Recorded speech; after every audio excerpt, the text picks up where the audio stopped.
सेठ जी प्रणाम। सेठ श्यामलाल हिसाब से नजर उठाकर रूखे स्वर में बोलता है। कौन? हाँ रतन, क्या बात है?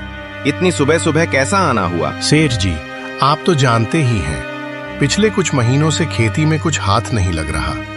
अगर आप अपने किसी भी काम में थोड़ी जगह दे दें, मजदूरी, रखवाली, कुछ भी, मैं हर काम लगन से करूंगा। काम? काम करने वाले तो बहुत हैं, पर क्या तुम भरोसेमंद हो? मेरी हवेली का काम है, चोरी चकारी का डर रहता है। सेठ जी भरोसा रखिए, मैं चोरी तो क्या, किसी की तरफ आंख उठाकर भी नहीं देखता। हम गरीब जरूर हैं, पर ईमान के पक्के हैं। ईमान? आज के जमाने में ईमान से पेट नहीं भरता रतन। अच्छा ये बताओ, तुमने इतने सालों तक क्या किया? मैंने तो हमेशा खेती ही की है, पर हर बार नुकसान। अब तो सोचा था कि ये कुछ हजार रुपए जो मैंने मुश्किल से जमा किए थे, उन्हें ही किसी छोटे व्यापार में लगा दूं, पर वो भी हिम्मत नहीं हो रही। श्यामलाल की आंखों में चमक आती है। 1000 रुपए? इतनी गरीबी में भी तुमने बचत कर ली? पैसे संभाल कर तो रखे हैं ना, बैंक में तो होंगे नहीं? रतन सेठ की दिलचस्पी से थोड़ा बेचैन होता है, पर शर्म के मारे सच बता देता है। सेठ जी वो पैसे तो मेरे कच्चे घर में एक छोटा सा संदूक में छिपा रखे हैं। कोई सोच भी नहीं सकता ऐसी जगह पर रखा है। वो मेरी और मेरे परिवार की आखिरी उम्मीद है। बहुत अच्छा किया रतन, बहुत अच्छा किया। बचत तो हमेशा करनी चाहिए। फिक्र मत करो, काम मिल जाएगा तुम्हें। पर अभी तुम जाओ, मैं सोचकर तुम्हें कल बुलाऊंगा। शुक्रिया सेठ जी, मैं कल सुबह फिर आऊंगा। आपका बहुत बहुत आभार। रतन चला जाता है। सेठ श्यामलाल आहिस्ता से खड़ा होता है और अपने नौकर को आवाज देता है। ओए मोहन। जी सेठ जी। वो रतन जो अभी गया है, उसके घर पर नजर रखो। और तुम्हें पता है क्या करना है? आज रात कोई गलती नहीं होनी चाहिए। ये काम बिल्कुल चुपके से होना चाहिए। जी सेठ जी, आपका हुक्म सर आंखों पर। अगली सुबह सेठ श्यामलाल गांव के बीच में खड़ा है। उसका चेहरा गुस्से से लाल है। उसने ठाकुर सूरजपाल जो गांव का मुखिया है और काका जगन्नाथ को बुला रखा है। ये क्या हो रहा है ठाकुर सूरजपाल?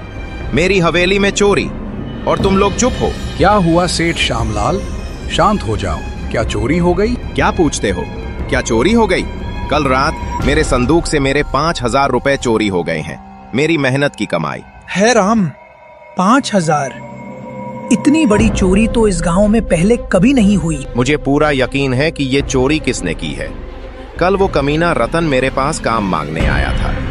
उसको लगा कि मैं भोला हूँ। मैंने उसको काम नहीं दिया और उसने बदले में ये घिनौना काम किया। रतन? पर वो तो बहुत सीधा साधा आदमी है। गरीब जरूर है पर चोर नहीं हो सकता। क्या तुम्हारे पास कोई सबूत है? सबूत? हाँ, मेरे पास सबूत है। जब वो कल यहाँ आया था, उसने लालच भरी नजर से मेरे संदूक की तरफ देखा था और उसने खुद मुझे बताया था कि उसने मुश्किल से कुछ 1000 रुपए जमा किए हैं और वो उसे अपने कच्चे घर में छिपा कर रखता है। एक गरीब आदमी इतनी जल्दी इतने पैसे कैसे कमा सकता है? ये चोरी उसी ने की है। रतन जो ये हंगामा सुनकर वहाँ आता है, सेठ की बातें सुनकर दंग रह जाता है। सेठ जी, ये आप क्या कह रहे हैं? मैं चोरी? मैंने तो कभी किसी का एक तिनका तक नहीं लिया। चुप कर चोर। तेरे पास जब 5000 रुपए होंगे तब तू तो यही बोलेगा, मैंने तुम्हें काम नहीं दिया तो तुमने बदला लिया। ठाकुर सूरजपाल, मैं रतन के घर की तलाशी लेना चाहता हूँ। अगर वहां मेरे 5000 रुपए मिल गए तो सबूत की क्या जरूरत है? सेठ श्यामलाल, ये मामला थोड़ा पेचीदा है। किसी के घर की तलाशी लेना। रतन, क्या तुम अपनी मर्जी से तलाशी दोगे? ठाकुर जी, मैं बेकसूर हूँ, पर अगर तलाशी से सच सामने आता है तो मुझे मंजूर है। पर मेरे घर में तो सिर्फ मेरे बचत के 1000 रुपए ही मिलेंगे। सेठ, ठाकुर सूरजपाल, रतन, काका जगन्नाथ और कुछ गांव वाले रतन के घर पहुंचते हैं। श्यामलाल सीधे उस संदूक के पास जाता है जिसके बारे में रतन ने बताया था। देखो ठाकुर जी, यही है वो संदूक। सेठ संदूक खोलता है। संदूक खाली है। रतन का चेहरा सफेद पड़ जाता है। संदूक खाली है? मेरे पैसे, मेरे बचत के पैसे, वो कहाँ है? नाटक मत कर रतन, अब चोरी का माल निकाल। मोहन जो पीछे खड़ा था एक कपड़े में बंधी मोटी गठरी निकालता है। सेठ जी, ये देखिए, रतन के घर की छत पर पुराने घसीट में छिपा हुआ था। मोहन वो गठरी खोलता है, उसमें 5,000 रुपए के नोट होते हैं। हाँ, ये वही मेरे नए 5,000 रुपए हैं। देख लिया तुम लोगों ने ठाकुर जी, ये है इस चोर का सच। रतन, तुमने हम सबको शर्मिंदा किया। ये तुमने क्या कर दिया? ठाकुर जी, मैं सच बोल रहा हूँ, मैंने चोरी नहीं की। ये सेठ ने मेरे पैसे। अब क्यों नाटक कर रहा है रतन? जरूर तूने मेरे 5,000 चुराए और अपने रुपए कहीं और छिपा दिए होंगे। तुम्हें तो जेल भेजवाना चाहिए। सेठ जी, रहने दीजिए, गरीब है। आपका माल मिल गया, बस कीजिए, इसको गांव से निकाल दो। हाँ सेठ जी, सजा मत दो। इसको और इसके परिवार को गांव की सीमा से बाहर निकाल दो। सेठ दुख का नाटक करता है और पैसे लेकर चला जाता है। रतन लाचार और गुस्से में वहाँ खड़ा रह जाता है। 2 दिन बाद रतन और उसकी पत्नी प्रिया गांव के बाहर एक झोपड़ी में रहते हैं। रतन गुस्से में नहीं, गहरी सोच में डूबा हुआ है। रतन, अब क्या होगा? हमारा सब कुछ चला गया। उन्होंने हमारी आखिरी उम्मीद भी छीन ली। चला नहीं गया प्रिया, छीन लिया गया है, और जो छीन लिया गया है वो वापस लाना पड़ेगा। सेठ श्यामलाल बहुत चालाक है, पर उसकी सबसे बड़ी कमजोरी उसका लालच और अहंकार है। क्या तुम कुछ सोच रहे हो? हम एक छोटे आदमी हैं, सेठ से कैसे टक्कर लेंगे? हम टक्कर नहीं लेंगे, हम अब चाल चलेंगे। जब मैं सेठ से मिला था तो मैंने उसको गलती से बता दिया था कि मैंने संदूक में 1,000 रुपए रखे हैं। उसने उसका फायदा उठाया। क्या तुमने उसे बता दिया था कि हमारी 1,000 रुपए की बचत है और कहाँ रखी है? हाँ, अब उसने मेरे 1,000 रुपए तो लिए ही और मुझे चोर भी बना दिया। और वो 5,000 रुपए हमारे घर से मिले, वो असल में उसके खुद के 5,000 थे, जो उसने अपने घर से निकलकर हमारे घर में छिपा दिए थे। तो अब क्या प्लान है? अब मैं वो करूंगा जो सेठ ने मेरे साथ किया, पर मेरा निशाना सिर्फ मेरे पैसे नहीं होंगे। मेरा निशाना होगा सेठ का भरोसा और उसकी इज्जत गांव वालों की नजरों में। रतन अगले दिन दोपहर को बिल्कुल शांत होकर वापस गांव में आता है और सीधे ठाकुर सूरजपाल के घर जाता है। ठाकुर जी, मुझसे गलती हुई, मैंने चोरी नहीं की थी, पर मैं अब उस विषय पर बहस नहीं करना चाहता। मैं सिर्फ सेठ श्यामलाल से बात करना चाहता हूँ, अकेले में। मुझे कुछ जरूरी बात बतानी है। रतन, तुम फिर आ गए। तुम गांव छोड़कर क्यों नहीं जाते? सेठ अगर तुम्हें देख लेगा तो बहुत बुरा होगा। ठाकुर जी, एक बार मेरी बात सुनिए। मैं आपको वादा करता हूँ, मेरी इस बात से आप सब गांव वालों को वो सच पता चलेगा जो आप सोच भी नहीं सकते। बस सेठ को बुला दीजिए अभी। थोड़ी देर में सेठ वहाँ आता है। रतन को देखकर गुस्से से बोलता है, तुम फिर यहाँ क्या कर रहे हो रतन? गांव छोड़ने के लिए बोला था ना? क्या चाहते हो? क्या मैं तुम्हें सच में जेल भेजवाऊं? सेठ जी, मैं आपको एक और बात बताना चाहता हूँ। आपका 5,000 तो वापस मिल गया, पर आपके घर में एक और राज है। कैसा राज? क्या बकवास कर रहे हो? सेठ जी, मैं जिस दिन आपके पास काम मांगने आया था, उस दिन मैं बहुत मायूस था। मैंने सोचा था कि अगर आपने मुझे काम नहीं दिया तो मैं शहर चला जाऊंगा। इसी विचार में मैं आपके सामने कुछ ऐसी बातें बता गया जिसका फायदा आपने उठाया। साफ साफ बोल। मैंने उस संदूक में कुछ और चीज भी छिपा रखी थी। क्या चीज? उस संदूक में मेरे रुपयों के साथ दादाजी की दी हुई एक छोटी सुनहरी मूर्ति भी थी। श्यामलाल का चेहरा पीला पड़ जाता है। मूर्ति? कैसी मूर्ति? मैं कुछ नहीं जानता। मुझे पता है कि जब आपके आदमी ने रुपए निकाले तो उसने मूर्ति भी ले ली होगी, और वो मूर्ति चोरी का माल थी, जिसे मैंने लाल कपड़े में लपेट कर रखा था। चोरी का माल?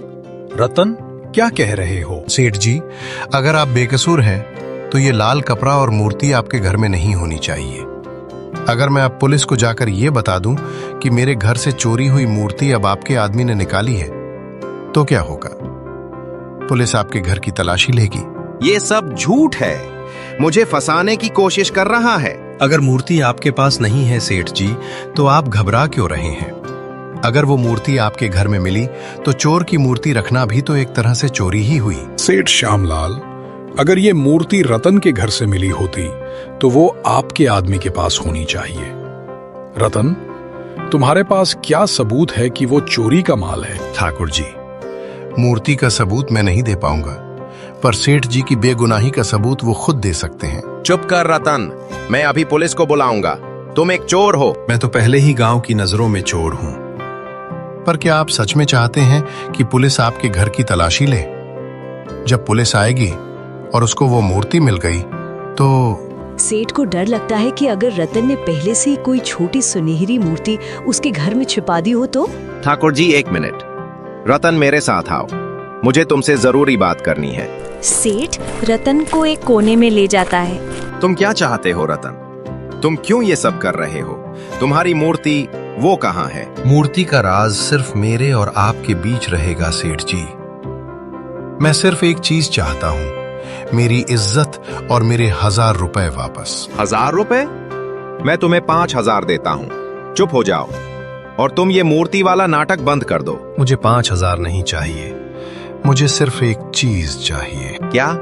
जल्दी बोल। सेठ जी, मैं चाहता हूं कि आप ठाकुर सूरजपाल और सब गांव वालों के सामने ये कहो कि आपको गलती हुई थी और मेरे घर में चोरी का माल नहीं था। और आप यह भी कहोगे कि मेरे 1000 रुपए जो आपको गलती से मिल गए थे और अब आप मुझे वापस कर रहे हैं। और इस मूर्ति का जिक्र कभी मत करना, नहीं तो मैं पुलिस को बुलाऊंगा। ठीक है, मैं तुम्हारी बात मानूंगा, लेकिन पुलिस को मत बुलाना। सेठ श्यामलाल और रतन वापस ठाकुर सूरजपाल और गांव वालों के पास आते हैं। सेठ का चेहरा शर्मिंदा है।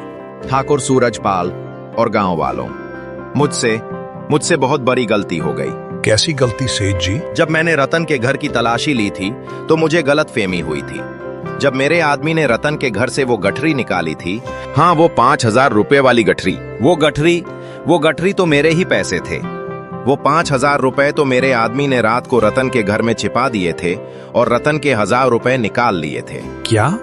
तो तुमने रतन पर झूठा इल्जाम लगाया? हाँ, मेरा लालच मुझ पर हावी हो गया। मुझे लगा कि मैं रतन के 1000 रुपए आसानी से हड़प सकता हूँ।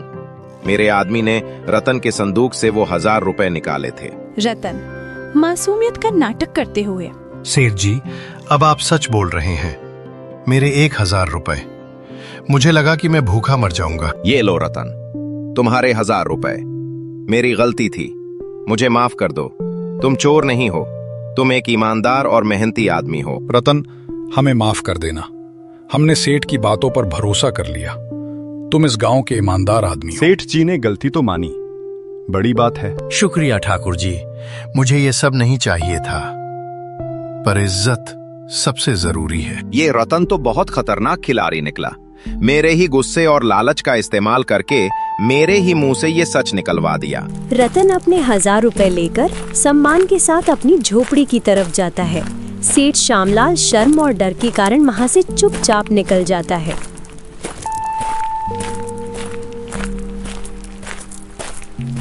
रतन, क्या हुआ? तुम इतने शांत क्यों हो? ये लो प्रिया, हमारी बचत, और इसके साथ हमारी इज्जत भी वापस आ गई। तुमने ये कैसे किया? मैंने सेठ के लालच का इस्तेमाल किया। उसने सोचा कि अगर मूर्ति चोरी की है और वो मूर्ति उसके घर में मिल गई तो उसकी सारी इज्जत चली जाएगी, और इससे बड़ा डर कोई नहीं था। उसे लगा कि अगर वो 1000 रुपए दे देगा तो मैं मूर्ति का राज हमेशा के लिए दफन कर दूंगा। पर वो मूर्ति कहाँ है? वो मूर्ति तो कभी थी ही नहीं प्रिया। वो तो सिर्फ मेरे दिमाग में थे। सेठ का लालच इतना बड़ा था कि वो मेरे 1000 रुपए के लिए चोरी का झूठा इल्जाम लगाने को तैयार हो गया, और मैंने चोरी के एक और बड़े झूठ का डर दिखाकर उसे अपना सच कबूल करने पर मजबूर कर दिया। एक झूठ जिसे सच बनाना जरूरी था ताकि हमारा सच वापस मिल सके। अब इस पैसे से हम कोई छोटा धंधा शुरू करेंगे। तुम सच में बहुत समझदार हो रतन। मैंने चोरी नहीं की प्रिया, पर मैंने चोरी का झूठ बोलकर लालच को हरा दिया।